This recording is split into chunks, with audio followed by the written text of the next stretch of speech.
Simon, let's talk about the elections. Of course, we'll vote on the 7th of May and results will be released soon after that. What do you think makes this election different to any of the ones preceding it? Well, I think you're going to see a proper contest in Gauteng for the first time. I wrote in an article a couple of days ago that Gauteng has been framed all about whether the DA's candidate for premier could possibly win. I don't think that winning a majority in the provincial assembly is really the only thing that's riding on this race. The formula that works out who goes to parliament, half the seats are decided on a provincial level.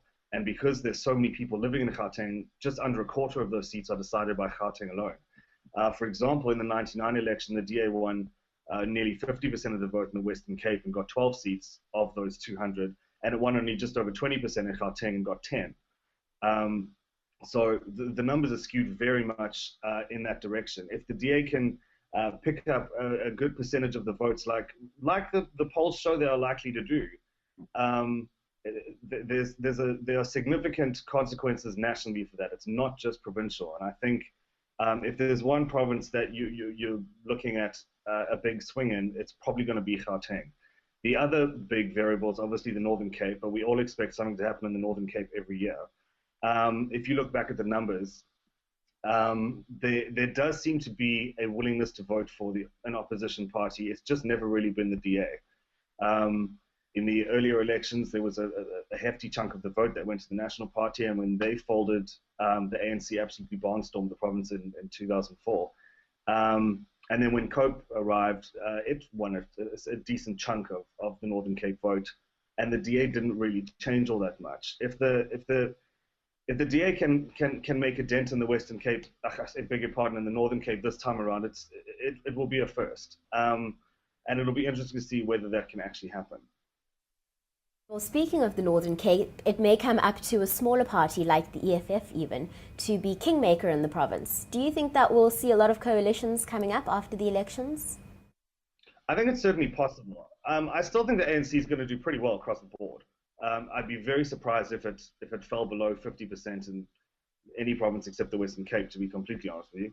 But we do stand a chance that, say, in Gauteng, if the ANC inexplicably fell below 50%, and the DA and its sort of coalition that it managed to cobble together got another 48%, and EFF won 4%, you've all of a sudden got a very tricky set of variables there to try and put together a governing coalition, because the DA said it won't work with EFF.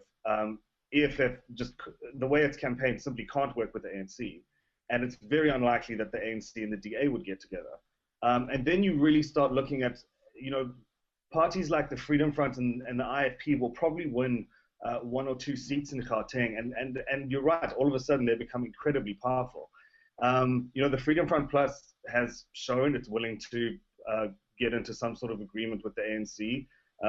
Peter Mulder, who's the head of that party, is the Deputy Minister of Agriculture. I'm not particularly sure what he got or what he had to give for that position, but he's certainly shown a willingness to deal under those sort of circumstances. And what the IFP does with its small amount is really it's anyone's guess. The IFP and the DA have tried an alliance before; it didn't go so well. So there are a lot of very small variables that could have a massive impact, particularly in Gauteng. I think is the one where you'd look if things like this do come to fruition.